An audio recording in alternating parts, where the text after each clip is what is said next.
আসসালামু আলাইকুম ভিউয়ার্স, আশা করি আপনারা সকলেই ভালো আছেন। এমপিওভুক্ত প্রতিষ্ঠানের শিক্ষক সংকট কাটবে কবে? আসলে এই নিয়ে নতুন আইন হলে পরীক্ষা দিয়ে সরাসরি নিয়োগ পাবেন প্রার্থীরা, তখন জটিলতা কমবে বলেছেন চেয়ারম্যান মফিজুর রহমান। অর্থাৎ বলা যায় যে ১৯তম শিক্ষক নিবন্ধন পরীক্ষা যারা দেবেন তাদের জন্য একটি সুখবর হতে পারে এটি। কারণ নতুন আইন হলে পরীক্ষা দিয়ে সরাসরি নিয়োগ পাবেন প্রার্থীরা, তখন জটিলতা কমবে বলছেন চেয়ারম্যান মফিজুর রহমান। যেহেতু এনটিআরসি এর চেয়ারম্যান একথা বলেছেন, এদিকে আমরা দেখি যে পূর্বের নিবন্ধিত যারা তাদের যে বর্তমান অবস্থা, এটা আপনারা সবাই দেখতেছেন যে কত আন্দোলন এবং তারা যে নিয়োগ বঞ্চিত হয়ে আছে, কত আন্দোলন, কত মানববন্ধন, কত কি আসলে সেই জন্য একটা সার্টিফিকেট অর্জন করে সেখানে আবেদন করে, পোস্ট খালি থাকার সত্ত্বে আবেদন করার পর তখন তার চাকরি হয়। তারপরেও কত নানান ধরনের ঝামেলা, যেটা আমরা দেখেছি যে এনটিআরসি আসলে সব কিছু নিয়ে অনেক যে বর্তমান সমস্যাগুলো, এর থেকে আসলে এটাই খুব ভালো হয় যে নতুন আইন হলে যে পরীক্ষা দিয়ে যেখান থেকে পাশ করবে, অর্থাৎ সরাসরি চাকরি পাবেন প্রার্থীরা, তখন জটিলতা কমবে। আসলে বর্তমানে অনেক জটিলতায় বা অনেক শিক্ষক সংকটে ভুগছেন বেসরকারি এমপিওভুক্ত প্রতিষ্ঠানগুলো। তো দেখি আসলে নতুন আইনের কথা কি বলছেন বা কি বলা আছে এখানে। আমরা দেখি যে ১.৫ লাখ শিক্ষক পদ শূন্য থাকায় সংকটে পড়েছে এমপিওভুক্ত বেসরকারি শিক্ষা প্রতিষ্ঠানগুলো, অথচ দেশের বেশিরভাগ শিক্ষার্থী পড়াশোনা করে এসব প্রতিষ্ঠানে। দেখেন, এখানে ১.৫ লাখ শিক্ষক পদ শূন্য থাকায় সংকটে পড়েছে, কিন্তু আমরা যদি বলি এই যে এনটিআরসি এর শিক্ষক নিবন্ধন সনদ নিয়ে যারা বসে আছে তারা তো পর্যায়ক্রমে আজকে ৩-৪ বছর ধরে তারা মানববন্ধন, অবস্থান কর্মসূচি করে আসছে, তাহলে তাদেরকে নিয়োগ দিতে বাধা কোথায়? সেই শিক্ষক সংকটে থাকবে কেন প্রতিষ্ঠানগুলো? তাহলে এখানে এনটিআরসি এর সার্টিফিকেট নিয়ে বসে আছেন, এখান থেকে তাদেরকে নিয়োগ দেওয়া হচ্ছে না। প্রত্যেক বিজ্ঞপ্তিতেই কিছু না কিছু পোস্ট ফাঁকা থাকে। কেন এটা? আসলে এর কারণ কী?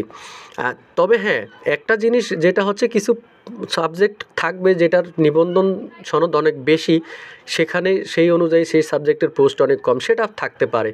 কিন্তু আপনি দেখেন এত নিবন্ধনধারীরা আছে, তারপরও সেই এমপিওভুক্ত প্রতিষ্ঠানগুলো শিক্ষক সংকটে আছেন। তারপরে বলল যে এই সংকট কাটাতে সাম্প্রতিক বছরগুলোতে বিপুল সংখ্যক পদ নিয়োগ দেয়া বেসরকারি শিক্ষক নিবন্ধন ও প্রত্যয়ন কর্তৃপক্ষ এনটিআরসি। তবে প্রবেশ পর্যায়ে সহকারী শিক্ষক, প্রভাষক বিজ্ঞপ্তিতে সেসব পদ পূরণ হচ্ছে না। যেটা বললাম যে আবেদন করার পরেও কিন্তু সেই পদগুলো পূরণ হচ্ছে না। আবার এনটিআরসি এর কর্মকর্তা কি বলছেন যে কয়েকটি বিষয় নিবন্ধন পরীক্ষা উত্তীর্ণ প্রার্থীর সংখ্যা যেমন কম, তেমনি কিছু পদে কাঙ্ক্ষিত প্রার্থী না পাওয়ায় সংকট উতরানো যাচ্ছে না। ওই যেটা বললাম যে কিছু কিছু সাবজেক্টে আছে নিবন্ধনধারী অনেক বেশি কিন্তু পোস্ট কম, আবার কিছু আছে পোস্ট বেশি কিন্তু নিবন্ধনধারী কম। কিন্তু তাই বলে যে ১.৫ লাখ পদ শূন্য থাকবে, কি ফাঁকা থাকবে, এইটা তো আসলে এটা কেমন? এটা আসলে হতে পারে না। তো দেখি তারপরে নতুন আইন নিয়ে কী বলছে আমরা সেটা জানবো। যে বিজ্ঞপ্তিতে শূন্যপদ অনুযায়ী তেমন প্রার্থী না মিললেও ফের বড় নিয়োগ বিজ্ঞপ্তির প্রস্তুতি শুরু করেছে এনটিআরসি, অর্থাৎ যেটা আমরা বলি যে ষষ্ঠ গণবিজ্ঞপ্তি, যেখানে ১ লাখেরও বেশি প্রার্থীকে নিয়োগ দেওয়া হবে, সেটা হয়তো বলেছেন যে আগামী বছরের প্রথমার্ধে প্রকাশিত এই গণবিজ্ঞপ্তিতে ৮০,০০০ থেকে ১ লাখ শূন্য পদের আবেদন চাওয়া হতে পারে। কেন ৮০,০০০ হবে? কিছুদিন আগেও তো আমরা দেখেছি ভিডিওতে যে ১ লাখ, লক্ষাধিকের বেশি শূন্যপদ ফাঁকা। আর এটা সত্যি যে ১ লাখের বেশি পদ সেখানে ফাঁকা হবে। ৮০,০০০-এর মতো তো পূর্বেরই আছে, যেগুলো এই পঞ্চম গণবিজ্ঞপ্তিতে যেগুলো পূরণ করা হয়নি। তাহলে ৮০ থেকে ১ লাখ শূন্য হবে, তো বরং ১ লাখের বেশি শূন্যপদ হবে, যেটা আমরা মনে করি। সংস্থাটির কর্মকর্তারা জানাচ্ছেন, গেল মার্চ পর্যন্ত স্কুল, কলেজে, মাদ্রাসা ও কারিগরি শিক্ষক মিলে এমপিওভুক্ত ৩১,৮২৬টি প্রতিষ্ঠানের মধ্যে ২৮,০০০-এর বেশি প্রতিষ্ঠান শিক্ষক পদ শূন্য ছিল। ৭৭,০০০-এর বেশি। আরও শূন্য পদের তথ্য সংগ্রহ কার্যক্রম ইতিমধ্যে শুরু হয়েছে, যার সময় হবে আগামী ১৭ই নভেম্বর পর্যন্ত। আচ্ছা, তো ১৭ই নভেম্বর পর্যন্ত হলে দেখি আবার বাড়ায় কি না। এখানে যেহেতু এটা কিন্তু ১৭ নভেম্বর ছিল না, ১০ই নভেম্বর পর্যন্ত ছিল, সেটা হচ্ছে বাড়িয়ে ১৭ নভেম্বর পর্যন্ত করেছে। আমরা দেখি যে পালাক্রমে কিন্তু পর্যায়ে এনটিআরসি এর কাজগুলো একটু আসলে সময় নিয়ে করে। তো যোগ্য দক্ষ শিক্ষক নিয়োগের লক্ষ্যে এনটিআরসি এর প্রতিষ্ঠিত হয় ২০০৫ সালে। এখানে এনটিআরসি এর সম্পর্কে কিছু বলছে, আমরা একটু এইটুকু স্কিপ করি, যেহেতু না হলে ভিডিওটা আজকে বড় হয়ে যাবে। দেখেন, আমরা যদি আপনাদেরকে দেখাই, যে নিয়োগ হয় যেভাবে, অর্থাৎ নিয়োগ হয় যেভাবে সেটা যদি আমরা দেখি তাহলে আবার একটু আসলে শুরু এখান থেকেই দেখতে হয় যে বছরের পর বছরের সংকট চলায় শেষ বিচারে সেই শিক্ষার্থী ক্ষতিগ্রস্ত হচ্ছে তা মানছেন বিভিন্ন শিক্ষালয়ের প্রধানরা, অর্থাৎ যে ক্ষতিগ্রস্ত হয় সেটি মানছেন যে বিভিন্ন শিক্ষালয়ের প্রধানরা। ফেনীর ছাগলনাইয়ার পূর্ব দেবপুরে একটা বিদ্যালয় দেখেন 16টি পদের মধ্যে 6টি শূন্য। এর মধ্যে 2021 সালে মার্চ থেকে একটি এবং 2023 সালের অক্টোবর থেকে এবং অপরটি চলতি বছরের জানুয়ারি থেকে শূন্য রয়েছে। তো বিদ্যালয়ের প্রধান শিক্ষক দেলোয়ার হোসেন